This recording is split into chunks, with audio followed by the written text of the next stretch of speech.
Diamonds and Toads. A big shout out to Alexis and Zach for requesting today's story. Once upon a time, in a quiet little village at the edge of a forest, there lived a widow and her 2 daughters. The elder, Clarice, was the very image of her mother, sharp-tongued, proud, and vain. The younger, Marianne, was gentle, patient, and kind-hearted, just like her late father. Their cottage was humble, with ivy creeping up the stone walls and a small garden of herbs and wildflowers that Marianne tended daily. Though poor in possessions, it was often rich in the scent of rosemary and thyme. And when the sun set over the hills, the whole place glowed gold. But despite the simple beauty of their life, the house was full of discord. The widow loved her elder daughter dearly, too dearly, and could see no fault in her. Clarice was indulged in every way, praised for every word, excused for every cruelty. She dressed in ribbons and lace, even when there was barely enough bread on the table. Marianne, by contrast, wore plain dresses, mended at the hem and sleeves. She did all the work, fetching water from the distant well, washing clothes, cooking, cleaning, and tending the fire in winter. Her mother's voice was sharp whenever she spoke to her. Stop daydreaming, Marianne. You will never be anything but a servant if you keep your head in the clouds. But Marianne did not answer back. She had learned long ago that kindness was the only armor she could afford.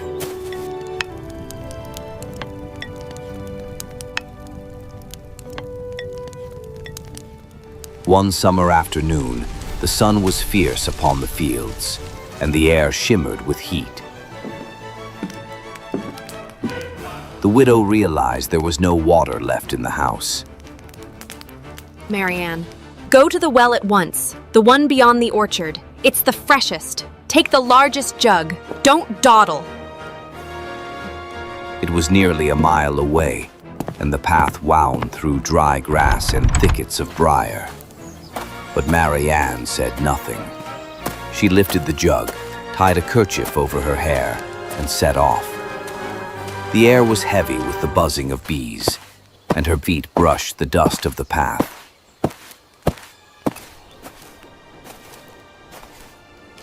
By the time she reached the old stone well, her arms were trembling with fatigue. She lowered the bucket, filled her jug carefully, and sat on the edge to rest a moment. It was then she heard a faint voice. My dear child, might I trouble you for a drink of water?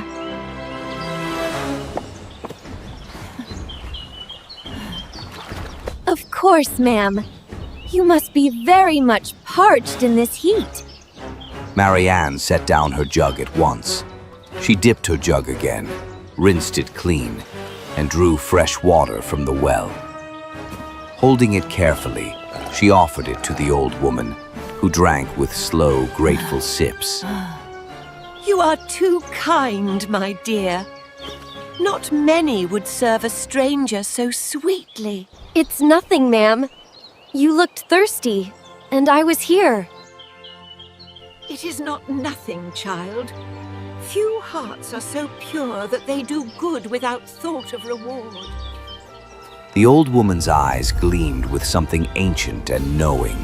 She straightened slowly, and in an instant, her form shimmered and changed. She was no longer a beggar, but a fairy, glowing faintly as moonlight. Oh, forgive me. I did not know. You have done no wrong, child. You have shown a pure heart. From this day forth, every word you speak shall be a gift to the world. Flowers and jewels shall fall from your lips, the mirror of your kindness. a gift from my heart? Yes. Each time you speak, from your lips shall fall a flower or a jewel, the outward sign of your goodness within. Go now and speak with care. Before Marianne could find words to thank her, the fairy had vanished like mist in sunlight. Still trembling, Marianne lifted her jug and hurried home. When she reached the cottage, her mother and sister were waiting, impatient and cross.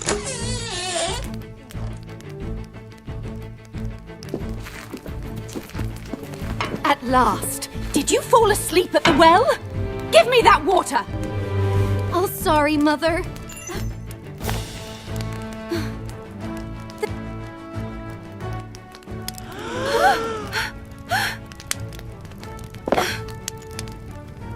Oh my goodness. Diamonds. Roses. Tell me, child, where did you get them? Marianne stammered, and as she spoke, more jewels, pearls, sapphires, and delicate blooms fell from her lips. The floor sparkled with them. Clarice gasped. Mother, she's bewitched. Bewitched? Nonsense. This is fortune smiling upon us. Marianne told the story as best she could, and with every gentle word, more gems tumbled down. Her mother gathered them greedily in her apron, her mind racing with the riches they promised. When Marianne finished, her mother gripped Clarice's arm. You must go to that well at once. Do exactly as your sister did, and we shall be twice as rich. Clarice was not pleased by this idea. The thought of walking a mile in the sun and fetching water like a servant made her wrinkle her nose. But when she saw the pile of diamonds glittering on the table, she changed her mind. Very well, if it will make you happy. Be polite. Speak kindly to any old woman you meet. Clarice muttered to herself the whole way. The dust clung to her shoes, and the heat made her flush with irritation. When she reached the well, she bent to fill her jug. But before she could lift it, a figure appeared beside her. It was again the fairy, though this time she looked not like a beggar, but like a beautiful princess. Clarice stared at her, unimpressed. Good day, madame. Might I kindly have a sip of water? I have not come here to serve strangers. If you're thirsty, draw your own water. You would deny water to one who thirsts? I would deny it to anyone who thinks me a servant. I came here for my own business, not yours. Then you shall be rewarded according to your heart. Clarice blinked, startled, but shrugged. What nonsense! She muttered and began the long walk home.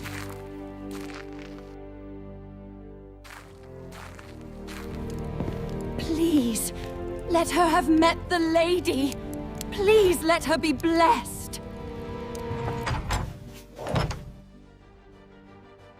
Well, my darling, did you meet her? What did she say? Some old fool asked me for water, but I sent her away. Before she could finish, a toad leapt from her mouth and landed on the floor. Then another, and another.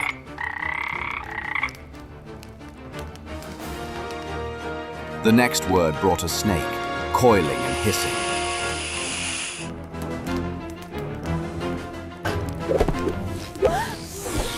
What is this? Stop it! Stop it at once! But Clarice could not. Each angry word brought another creature slithering from her lips. The room filled with croaking and hissing until the widow fled into the yard, crying out in despair. Oh, why?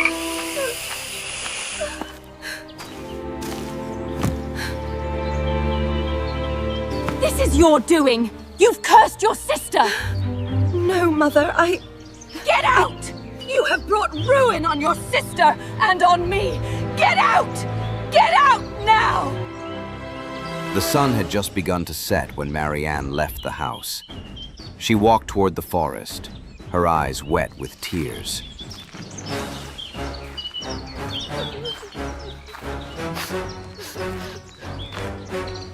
But not far along the road, a carriage approached, a fine one, drawn by white horses and bearing the king's crest upon its door. Inside sat the prince, returning from a hunt. When he saw the girl walking alone, he ordered the driver to stop. Young woman, are you in trouble? No trouble, my lord. Only sorrow. And as she spoke, pearls and lilies fell from her mouth. What miracle is this? He stepped down from the carriage and spoke with her. Her voice was soft as birdsong, and with every word she uttered, beauty itself seemed to take form around her. Petals on the breeze, jewels glinting in the light. The prince was utterly enchanted. Come with me.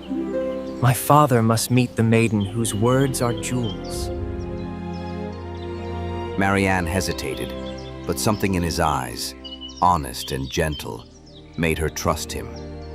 She climbed into the carriage, and they rode to the royal palace.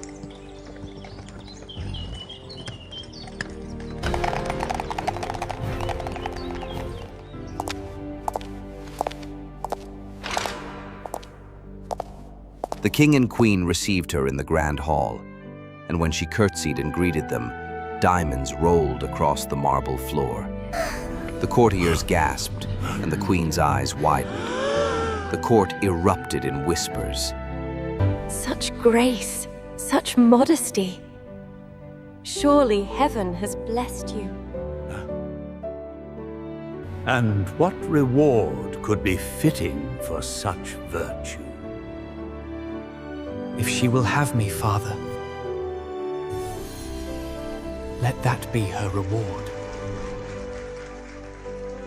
The king studied the girl for a long moment, then nodded. So be it. A woman whose words bear flowers will surely make the kingdom bloom. And so, Marianne became the prince's bride. Her wedding gown shimmered like moonlight, and wherever she spoke, blossoms scattered along her path. The people loved her for her kindness, her humility, and her radiant smile. Back in the village, things grew bleak. The widow, in her bitterness, found no comfort in her riches. The jewels she had gathered seemed dull and worthless now that her kind daughter was gone. What good are riches when joy itself has fled? As for Clarice, no one dared speak to her. The creatures that leapt from her mouth drove people away in fear and disgust. Even her mother, at last, could not bear it. You've brought shame and misery on us both. Leave this house and never return. Mother, please. Why? Why must I suffer so? Clarice fled into the woods, weeping and cursing. But every curse brought more toads and snakes. She wandered, friendless and unloved, until at last she vanished from the world. Some say she still haunts the forest paths, her words croaking from the mouths of frogs by the well. As for the widow, her greed turned to madness. My treasures. My beautiful treasures. She lived alone, surrounded by the fading remnants of her stolen jewels, until one cold winter night, she was found dead beside the hearth. Years passed. Under the gentle reign of the prince and his fairy-born bride, the kingdom flourished. The poor were fed, the fields were tended, and the air of kindness seemed to ripple from the palace outward. Whenever the queen spoke, her words brought light and joy, as if the magic of her gift had spread beyond jewels and flowers to touch the hearts of all who heard her. You've changed this land, my love. Not I alone. Kindness spreads like sunlight. It warms every heart it touches. Her children grew up in the same spirit, humble, generous, and wise. And though the fairy who had blessed her was never seen again, the queen often felt her presence in the quiet moments, like a faint perfume of roses on the air. True grace and kindness cost nothing, yet they make the world rich. Beauty fades and wealth crumbles, but a gentle heart will shine forever.